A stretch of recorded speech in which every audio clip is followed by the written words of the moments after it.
kita itu sering sekali berekspektasi tinggi sama diri sendiri. Kadang tuh situasinya tuh biasa aja, cuman ekspektasi kita udah setinggi langit.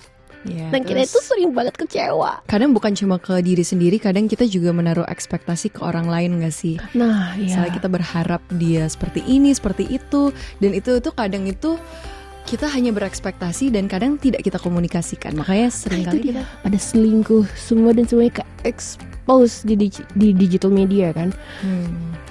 Why would they do that ya? Maksudnya dengan adanya social media ini semua ya, sebetulnya resiko, the risk untuk selingkuh itu makin tinggi gitu loh. Tapi kok makin banyak yang melakukan itu. First impression itu penting banget karena itu yang akan menentukan arus dari atau dinamika dari relationship tersebut.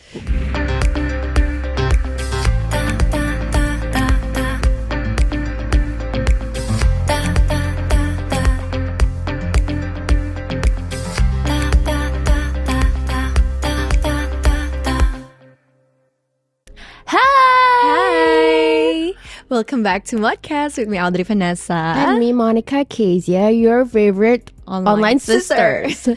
Nah, di podcast ini tuh hari ini kita agak sedikit mau ngobrol-ngobrol kita berdua. Yes, dan kali ini topiknya itu lebih serius karena kita mau ngebahas tentang kita menanggapi statement-statement FYP.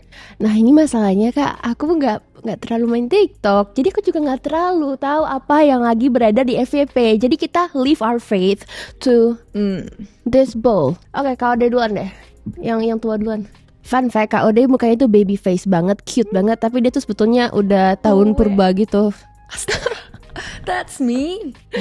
That's mean. Oke, kita sering kecewa bukan karena orang lain, tapi karena ekspektasi kita sendiri. Setuju sih. Tapi ya ini penyakit aku sih Kak. Karena jadi orang-orang Capricorn, aku kan Capricorn nih Kak. Sama. Capricorn walaupun agak berbeda Januari sama Desember, itu dua-duanya adalah manusia-manusia ambisius gak sih? Benar, setuju. Dan ketika kita udah ambisius, kita itu sering sekali berekspektasi tinggi sama diri sendiri. Kadang tuh situasinya tuh biasa aja, cuman ekspektasi kita udah setinggi langit. Dan kita itu sering banget kecewa. Apalagi kalau kita udah put in the hard work, terus kita udah berusaha sekeras mungkin, tapi kita sering kecewa Kak. I got you. Ya tapi sih kadang bukan cuma ke diri sendiri, kadang kita juga menaruh ekspektasi ke orang lain gak sih? Nah, Misalnya kita berharap dia seperti ini, seperti itu. Dan itu kadang itu kita hanya berekspektasi dan kadang tidak kita komunikasikan. Makanya seringkali kita kecewa. Betul. Apalagi kalau dalam berpasangan ya.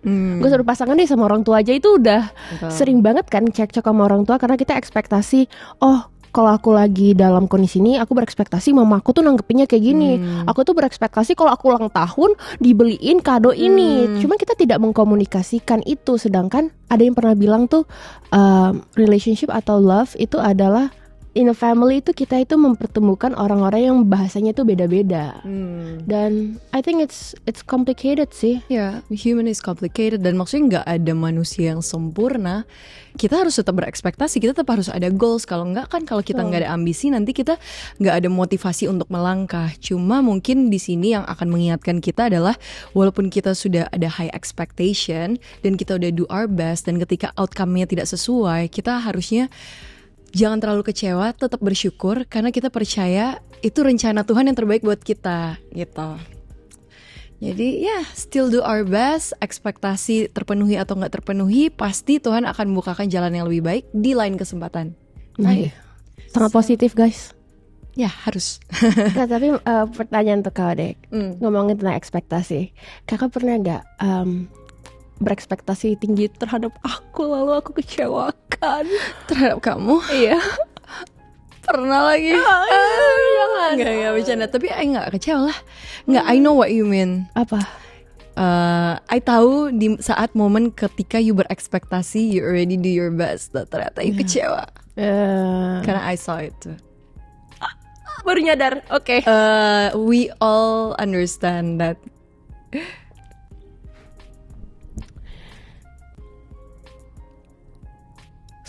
Selingkuhan biasanya lebih jelek dari pasangan. Gak tahu ya, aku belum pernah selingkuh dan belum pernah diselingkuhin, amit-amit. Amit-amit. Jadi nggak tahu ya. Sebenarnya I feel like ini bukan masalah penampilan sih, bukan maksudnya dia lebih jelek atau lebih cantik. Karena maksudnya ya emang penampilan kita kan tentatif, beauty is tentatif kan. Maksudnya mungkin menurut orang lain Subjektif. Tentatif, subjektif. Mungkin menurut orang lain si selingkuhannya lebih cantik. Yang menurut orang lain pasangannya lebih cantik. Kan sering ada perdebatan itu biasanya kalau di sosmed.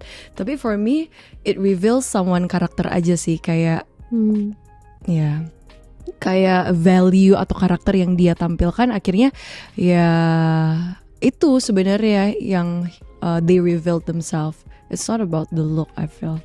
Jadi kenapa orang selingkuh menurut kau deh? Ya itu, dia tidak bisa berkomitmen.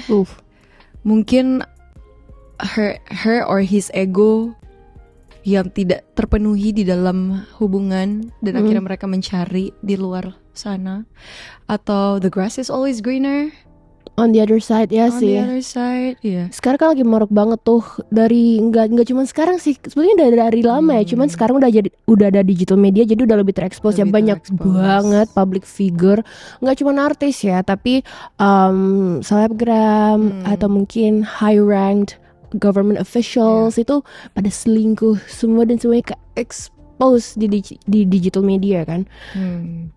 Why would they do that ya? Maksudnya dengan adanya social media ini semua ya, sebetulnya the risk untuk selingkuh itu makin tinggi gitu loh. Tapi kok makin banyak yang melakukan itu? Apakah manusia sedang berevolusi menjadi karakter? Oh no. Ya gak sih? I hope not. Tapi menurut kakak 58 tahun yang lalu sebanyak ini gak orang selingkuh? Enggak sih, I feel like karena sosmed ini membuka networking, jaringan. Mereka bisa meet any girls on the sosmed, even without them, kayak mereka gak kenal, mereka bisa aja reach out, hi girl, you look pretty. bisa lanjut chat, and then it becomes something, right? We never know. Okay, let's lanjut. Oh itu tuh, I saw you. Next statement, kuliah itu scam. Dari kau yang udah sampai S2 tuh, sampai ya sudah masters gitu. What do you think? Is it a scam? Review gelar. Definitely not a scam sih. Definitely for me ya. Karena menurut aku kuliah itu sangat penting untuk membuka wawasan kita, kayak memberikan kita kesempatan kita bertemu, maksudnya teman-teman kuliah lainnya yang akhirnya membuild networking. Tapi mungkin lebih tepatnya definisi kuliah itu is not equals to success. Mungkin orang kayak pikir oke, gue kuliah biar sukses, tapi sebenarnya kuliah itu is just like a stepping stone. Itu adalah wadah, platform yang akan membantu kalian untuk belajar melihat dunia lebih baik, dan akhirnya you got like all the educations, all the insights yang akan membantu kalian untuk mencapai dream kalian, impian kalian. Tapi kalau ada orang yang bilang kuliah tuh mahal banget nih ya, kalau misalnya di negeri mungkin nggak sebanding lah harganya sama di swasta, atau mungkin di luar negeri itu kan mahal banget. Bukankah apa yang kita dapatkan dari masa-masa kuliah tersebut itu bisa kita dapatkan dari banyak baca buku, banyak nongkrong untuk networking? Couldn't we just do that? I mean it's a lot cheaper. Iya, kita maksudnya untuk belajar itu ya tentu kita tidak terbatas hanya untuk kuliah, kayak you said, baca buku, YouTube, online learning.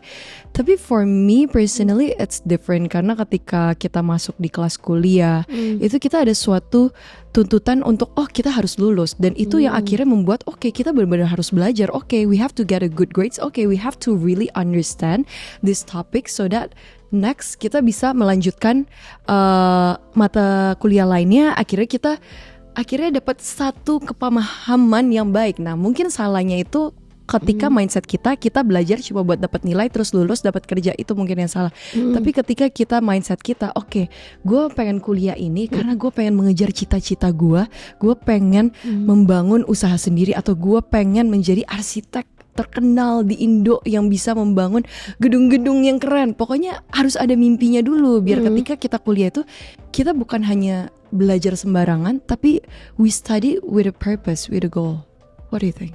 Agree, tapi tau gak sih, menurut aku ini sebuah bukan konsep sih, agak sedikit not fair. Karena kita itu kuliah mulainya itu umur 18-17 tahun ya, atau mungkin ya sekitar segitulah ya. Dan menurut banyak orang, ketika kita memilih jurusan kuliah kita itu secara tidak langsung memilih the path of our life, the course of our life, ya kan. Tapi isn't it funny how such big decision harus kita ambil saat umur kita masih sangat-sangat muda? Agree. Itu even adulthood aja belum masuk gitu loh. Iya, mereka aja belum tahu apa yang mereka mau dalam kehidupan. Kita banyak still teenager, makanya seringkali salah jurusan atau like we don't enjoy, atau bahkan terpaksa hanya dari tuntutan orang tua ya jadinya. Tapi kalau misalnya kita milih course later on in our life, maksudnya kayak udah lebih mature juga kayaknya nggak mungkin ya.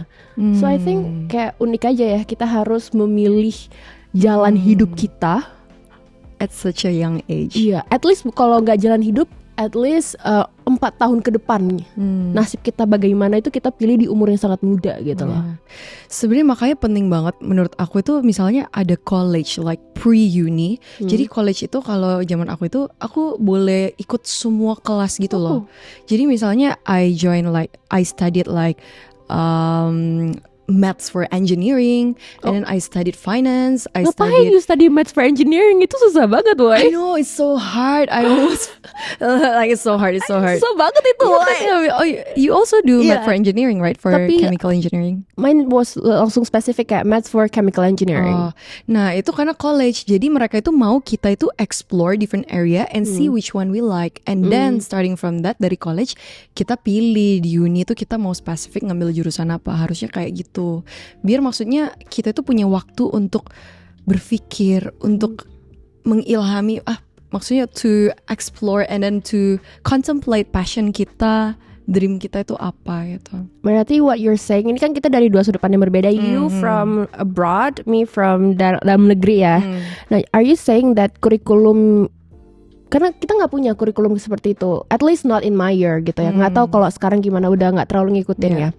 Are you saying that kurikulum yang ada di sekarang itu tidak memadai karena kita tidak bisa terlalu nge-explore what we need and we were in that age, and hence we cannot really figure out what we want, and eventually resultnya adalah kita menjadi seorang lulusan yang mungkin jadinya nggak terlalu ready untuk masuk ke industri.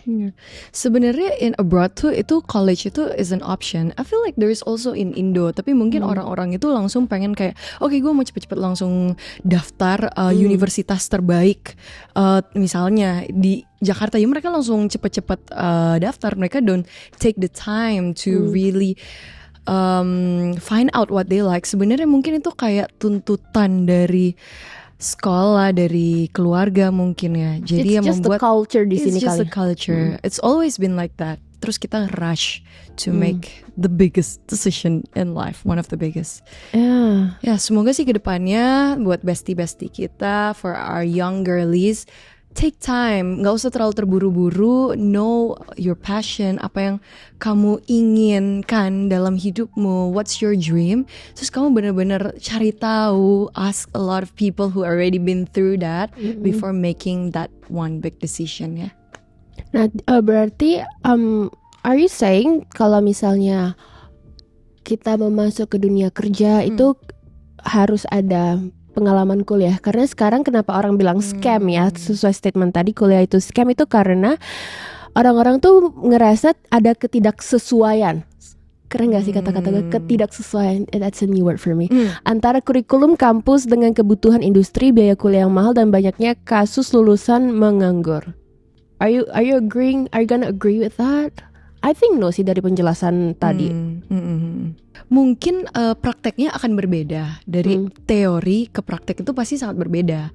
Tapi teori itu yang akan menunjang kita untuk bisa mengeksekusikannya dengan baik. Dan again, bukan hanya about the theory that we know, tapi cara pandang kita and the overall being. Maksudnya kita itu menjadi kita itu melalui banyak proses kehidupan kan, termasuk proses 4 tahun kita kuliah itu pasti banyak sekali materi-materi yang kita terima.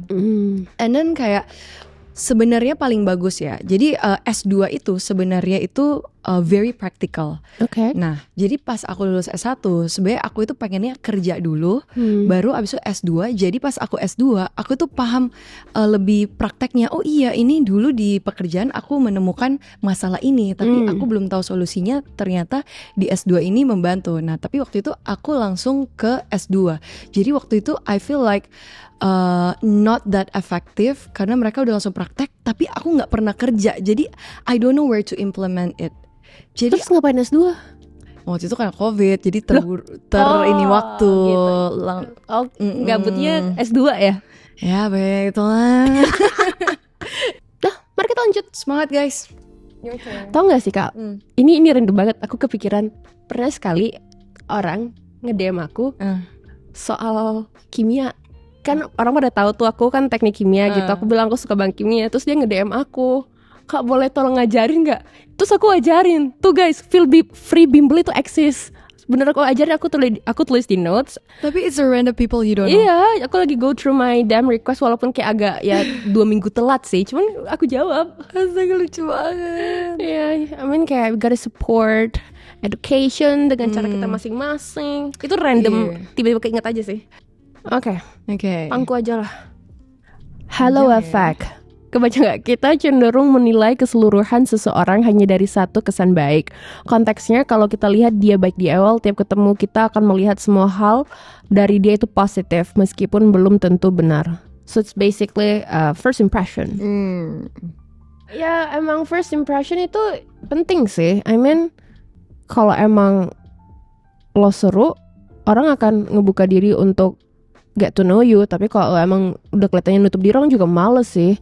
And I think mau itu dari konteks profesional atau mungkin juga cuma sekedar nongkrong, first impression itu penting banget karena itu yang akan menentukan arus dari atau dinamika dari relationship tersebut. Tapi sebenarnya a lot of first impression menurut aku ternyata salah ya. Karena kayak contoh ada tuh teman-teman aku yang aku baru pertama kali ketemu, mukanya emang judes banget. Terus kadang kayak takut kayak dia ini deh nggak friendly dan lain. Tapi ternyata pas kita kenal dia super nice, super friendly. Jadi sometimes jangan terlalu cepat ngejudge people too. But I feel like it's a very important to have a good first impression ya. To start the relationship. Betul, apalagi sama HR itu sangat penting. Kalau itu mah semua orang pasti memberikan good first impression ya ke HR. Tapi what was your first impression ke aku? Tapi dia mukanya juga agak judes-judes gak sih kalau lagi dia tuh kan? Banget. Apa sih? Kakak dulu mikir aku judes ya? Soalnya kayak apalagi I udah kebayang, not for me ya, tapi untuk Miss Indo setelah yang you mentorin, remember when you first enter the room and give a speech, kayak your face is so bener-bener fierce banget. Itu pasti orang-orang kayak langsung first impressionnya, gila ini orang tough banget, galak dan lain-lain. Tapi when you know her, ya ampun, she's very bubbly, very soft-hearted, and very gitu-gitu lah. Pokoknya very completely the opposite. See? Mungkin karena muka ya. Muka terus kayak makeup aku kan emang sering kayak rada bold gitu, jadi kayak makin senyum all the time. Kering ntar gigi aku. Muka dia biasanya kayak gitu. Yeah, but anyway. Yeah, I'm not really sure on what to say. So let's continue. Okay, next. Yes, dapat 1. Kebaikan kita hanya dihargai saat kita berhenti memberi. Tidak selalu benar, tetapi seringkali dalam hubungan, baik itu dengan pasangan atau dengan orang-orang terdekat kita seringkali take people for granted. Kayak kita hanya merasakan kebaikan mereka ya ketika kita kehilangan mereka, baru kita reflect, baru kita kayak nyesel. Oh ya kenapa ya dulu gue kayak gitu ke mereka, kenapa ya gue dulu gak melihat effort dan kebaikan orang tersebut. Tapi kalau orang yang benar-benar bisa appreciate, emotionally mature dan lain, pasti dia juga bisa lihat kebaikan itu sih. Kalau begitu, kebaikan itu kita berikan batasnya apa? Gak ada batas sih kalau kebaikan menurut aku. Ada dua mungkin pendapat yang berbeda. Mungkin ada kebaikan yang oke, kita harus berbuat baik tapi ada batasnya karena kita jangan sampai mengorbankan diri sendiri atau something like that. Ada juga yang oke, berbuat kebaikan itu tidak ada batas karena mencintai itu juga berarti berkorban. Personally for me, I'm the second one. Kayak mencintai itu walaupun menyakitkan, walaupun harus berkorban, ya tetap mencintai, mengasihi, tetap berbuat baik gitu. For you? Nggak, tapi tunggu Kak, jadi batas being self love, batas self love dan bodoh itu apa? Batasnya apa coba? Coba you answer that. Nggak tahu. Maksudnya kalau menyakiti, kalau misalnya kita batasnya, kalau gue udah mulai tersakiti, artinya gue udah harus stop kebaikan. Well, that's not very selfless. Iya benar. Gini, kalau-in pasangan ya, kalau dalam misalnya cowok cewek, sebenarnya cowok dan cewek itu adalah benar-benar pribadi yang sangat berbeda. Jadi cewek ini penduduk Venus, cowok ini penduduk Mars. Cara mereka berpikir, cara mereka merespon itu sangat berbeda. Misalnya laki-laki kebanyakan logika, perempuan itu kebanyakan perempuan. Kebanyakan perasaan, kok ya perempuan menggunakan perasaan. Jadi totally different. Jadi mereka akan saling menyakiti terus-menerus ketika mereka tidak memahami satu sama lain. Gitu loh, karena berbeda, basically berbeda. Jadi kuncinya itu hanya memahami. Ketika kita menaruh posisi kita di shoes, the other people's shoes, di sepatu orang lain, kita jadi kayak bisa berempati dan paham kenapa seseorang bereaksi seperti itu. Misalnya contoh, you lagi galak-galak hari ini atau apa, ternyata I don't know, I cuma judge kenapa you jahat, kenapa you kayak tersakiti. Tapi ketika I know what you've been through, let's say this morning you tabrakan, iya, atau something that breaks you, then I paham, ternyata Moni kayak gini karena she's been through this difficult stuff gitu loh. And then that's it. Ternyata penderitaan kita, sakit hati kita itu means nothing dibandingkan mungkin apa yang dia rasakan juga. Jadi basically kebaikan itu kita tetap harus memberikan ketika kita udah meletakkan diri kita di posisi orang lain dan kita bilang, ini orang sedang gini-gini dan mereka sepertinya masih layak untuk mendapatkan kebaikan aku, so I'm still gonna do that. Cuman kalau misalnya udah meletakkan diri di posisi dia dan kita menarik kesimpulan, ini orang emang jahat aja, might as well just stop. Iya, agree. Tetap ya mungkin batasnya kita bisa itu, kita tetap berbuat baik, kita tetap membalas kejahatan dengan kebaikan, tetapi mungkin kita jadi ada distant. Tapi kalau personally ya, I feel aku itu ngebatasin kebaikan aku, apakah aku memberikan kebaikan atau enggak, itu berdasarkan intuisi aku sih. Kadang kita itu punya intuisi yang bilang kayak, Mon, stop it gitu. Ini it's gonna do you harm kalau misalnya lanjut melakukan ini. Kayak ada intuisi kata hati gitu sih. Kadang nggak terlalu perlu difikirin atau ditimbang-timbang. Kadang diri itu udah tahu sendiri what to do, what not to do. Ya gak sih? Good. Itu tetap butuh sih. Kita tetap harus peka terhadap itu, karena itu kata hati. Mungkin itu kata, ya mungkin Tuhan sedang mencoba menyelamatkan kita dari malapetaka kan. Maybe. Makanya kita harus selalu peka juga sih terhadap situasi. Ya juga nggak boleh bodoh juga sih. Jadi again ya, pertanyaan yang tadi apa batas self-love dan bodoh. Mungkin teman-teman bisa bantu ya. Di komen apa tuh batasan. Educate us ya. Ini kan kita sisters, jadi sisters nggak cuma dua, kalian juga kan sisters. Kita ngobrolnya bareng guys, nggak cuma berdua. Again apa? Tapi kadang I juga merasa misalnya cewek-cewek yang udah tersakiti, diselingkuhi berkali-kali, terus tetap itu juga. Iya makanya. Iya. Kalau melihat dari posisi itu jadi ngerti sih. Tadi tuh aku nggak melihat dari sisi yang disakiti cowok di KDRT atau diselingkuhi atau apa. Aku lagi mikirnya kayak, misalnya kita dicurangin, ya udah kita tetap maafkan, tetap buat baik. Tapi mungkin kalau dari hubungan harus lebih bijaksana, knowing kapan harus mundur dari itu dan tetap mencintai diri kita. Again, self love. You go. Yang bikin capek itu bukan masalahnya, tapi pikiran kita tentang masalah itu. Semi-semi. Ya masalah. Gimana tadi? Gimana? Semi-semi. Ya masalah tetap capek sih pasti, capek. Ya ngomong kayak gitu mungkin masalahnya nggak ditanggapin kali ya, dianggurin kali ya. Capek lah pasti, tapi pikiran kita terhadap masalahnya nambah capek, jadi double capeknya. Betul. Triple mungkin. Karena kalau di pikiran kita itu kan sebenarnya tergantung mindset, bagaimana kita menanggapi suatu masalah kan. Misalnya kita melihat ketika kita terjadi suatu hal yang tidak mengenakan terhadap kita bisa kita menerima, kita belajar dari kesalahan itu, kita move on. Atau bisa juga masalah itu kita pikir di otaknya, overthink. Aduh aku salah ini, aduh aku gak bisa lagi hidup karena aku melakukan kesalahan yang sangat besar itu. Akhirnya kita tambah berkali-kali lipat, akhirnya udah tambah buruk keadaan kita. Ya itu kalau itu tergantung mindset.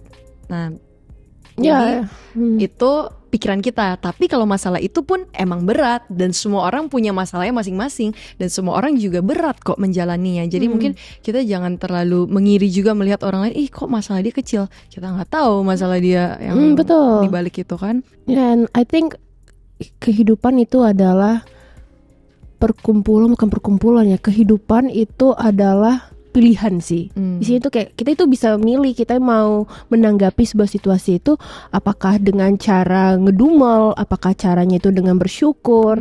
Itu it's really up to us. Tapi gak bisa dipungkiri kita tuh sering banget milih untuk melihat sebuah situasi itu dengan caranya itu kita pikirin, terus kita timbang-timbang, terus di otak kita we play out every possibility, every scenarios in our head sampai kepala kita mau pecah ya kan. Padahal mungkin ya emang masalahnya itu nggak segede itu, tapi kita udah mikirin sampai 2 kilometer ke depan. And I think itu yang buat kita capek, ya kan? Iya, kesusahan sehari biarlah sehari aja. Masalah hari ini ya udah hari ini kita solve. Kalau emang udah solve, move on. Masalah besok kita selesaikan. Karena memang dalam kehidupan maksudnya masalah itu akan terus berdatangan. Jadi karena itulah yang membuat kita semakin stronger dan akhirnya membentuk karakter kita sebagai seorang Audrey, sebagai seorang Monica. Kalau bayangin kalau kita nggak ada masalah dalam kehidupan sama sekali, boring sih. Dan mungkin kita bukan jadi diri kita mungkin yang setangguh ini. Kita tangguh ya. Tangguh dong. Atur. Ini sebijaksana ini. Bijaksana gak? Gak, bukan kita lah. Maksudnya in general people ya. Kita semua kan terbentuk dari setiap fase kehidupan yang kita alami, baik itu senang, duka, susah, atau gampangnya gitu. Yang penting walaupun ada masalah tetap bersyukur supaya kita tetap bahagia. Bayangin kalau udah ada masalah, sedih, aduh apa jadi hidup. Jadi walaupun ada masalah kita bersyukur bisa tetap happy walaupun berat hidup ini. Ya benar, berat nih hidup Kak. Tapi easier said than done though. Iya benar. Ya, butuh proses sih untuk bisa benar-benar mengeksekusi mindset seperti itu. Karena ya emang mudah untuk diucapkan, tapi ya walaupun berat untuk dilakukan, ketika kita akhirnya bisa percaya, segala sesuatu terjadi untuk mendatangkan kebaikan, itu yang membuat hati kita lebih lega. Aku tidak sia-sia kok. Aku berjuang, aku berdarah-darah, aku terluka. Ini bukan untuk nothing. It is for something greater. Mungkin itu yang akan membuat teman-teman semakin kuat untuk melangkah. Nah, kalau kayak gitu versi atau caranya dirimu untuk ngatasi overthinking, karena I know for a fact lo itu orang yang overthinking loh. Jujur banget. Iya sih. Iya lagi ngomongin orang jangan overthinking, tapi lo overthinking parah. Tapi jujur sometimes overthinking yang positif itu bagus. Contoh, seperti apa itu maksudnya? Sebelum I misalnya mau manggung nih, misalnya mau jadi host, I overthink. Aduh gimana kalau I ini. Tapi karena I overthink, I jadi bener-bener hafalin materinya. I bener-bener prepare banget. Jadi ya so-so lah ada itu. Tapi overthink yang berlarut-larut itu atau yang ekstrim yang gak baik. Tapi anyway, cara personally for me sebagai orang yang overthinker untuk mengatasi overthinking ini sebenarnya adalah dicatat sih, biar keluar dari otak gitu loh. Divisualisasikan atau misalnya make it audible gitu ya. Misalnya malam sebelum mau tidur nih, aduh kepikiran, aduh belum ngerjain ini, aduh belum ngerjain itu, aduh yang kemarin gimana ya, buat besok apa ya, itu semua di pikiran-pikiran jadinya nggak bisa tidur karena berantakan pikirannya. Kesana kesini. Tapi pas abis itu malam-malam yaudahlah catat, besok ini ya, ini yang ini udah ya, ini yang masalah ini besoknya gitu. Udah, jadi udah tercatat gitu. Kadang juga misalnya kita overthink, kita marah. Ya. Dengan mencatat, meluapkan emosi kita, itu sangat membantu juga. Journaling. Ya, journaling. That's the right word. Mungkin juga sebenarnya cara orang meluapkan overthink mereka banyak cara. Ada juga yang meluapkan emosi atau overthink mereka dengan musik. Setiap kali mereka overthink udah mereka main musik, udah lepas. Ada juga yang menciptakan lagu. Jadi coba cari cara supaya meluapkan emosi negatif atau overthink kita dengan cara yang positif. Jadi outcome positif. That is very true. Take notes. How about you? Kalau aku sih, I approach overthinking itu lebih ke, tau gak sih seberapa, kalau otak kita itu sebetulnya itu very powerful ya. Kita itu bisa ngekontrol apa yang kita pikirkan. Kita bisa mengontrol cara kita berpikir, bagaimana kita berpikir, kapan kita berpikir, apa yang kita pikirkan, dan lain-lainnya. Jadi dengan spending some time, maksudnya kita meluangkan waktu untuk spend some time inside our head, if that makes sense, itu bantu kita untuk mencegah overthinking sih. Jadi ini preventifnya. Kan tadi kalau kakak kan udah terjadi, what to do. Ini lebih ke preventifnya, karena jadi contohnya nih kayak di kantor, lebih stres kerja di kantor yang organize atau yang nggak organize? Nggak organize, lebih stres kan? Ya lebih stres itu kan. Jadi ketika kantor udah organize kan lebih enak tuh kita berpikir, bekerja, berproses. Jadi how do we do like we how do we spend time with our mind? Bengong sih. Sebenarnya orang bilang itu bengong, dari luar tuh kelihatannya kayak bengong kan. Kita lagi menata isi, kayak dibikin jadi folder. Itu I don't know if that makes sense, tapi itu yang aku lakukan sih. Itu juga caranya orang itu kadang suka nanya, Mon, kok lo bisa ditanya langsung ngejawab gitu. Bisa karena semua isi pikiran aku itu, my thoughts, itu udah kayak ada foldernya gitu. Jadi, oh kita lagi bahas tentang ini, langsung buka laci ini. Jadi gak usah dicari-cari gitu loh. Coba guys buat folder ya. Ya just be self-aware sama apa yang udah kamu tahu, apa yang udah kamu lewati. Terus ditata tuh. Kalau mau dicatat, mau di audioin, make it audible, it helps. So yeah, that's my way to prevent overthinking. Mungkin inti dari aku sama Monique, take some time alone to reflect, to journal, and to keep a peace on your mind gitu, untuk benar-benar ya udah ditata, dirapiin. Biar yang nggak penting-penting, yang menyakiti hati lu buang aja. Betul, ada namanya itu trash. Kita bijaksana banget kak. Gak kan bijaksana. Anyway, ya udah di last statement. Nggak mau. Ya udah. Ya jadi sebetulnya guys, dari TikTok juga kita sebetulnya bisa belajar banyak ya. Karena di TikTok itu aku yakin banyak yang berpendapat, dan mungkin a lot of them tidak setuju dengan apa yang kita bilang mungkin kau deh. But that's okay. Karena opinions is something kita semua bisa kita semua punya hak atas opinion, beropini, berekspresi. Dan kalian juga boleh banget beropini di comment section di bawah. But before we say goodbye to all of you, any words from the wise Kaude? As always, don't forget untuk selalu berbuat kebaikan, tetap membalas kejahatan dengan kebaikan, tetap mengasihi, selalu berpikir positif. Semoga apapun dalam kehidupan ini yang terjadi, kita semua tetap bisa kuat, bisa tangguh untuk melaluinya. Dan akhirnya at the end of the time, pasti apapun yang kita tabur, kita tuai. We'll see you next time. Jangan lupa komen-komen kalian mau kita bahas topik apa next time, atau mau undang siapa? Undang siapa boleh juga. So, we'll see you.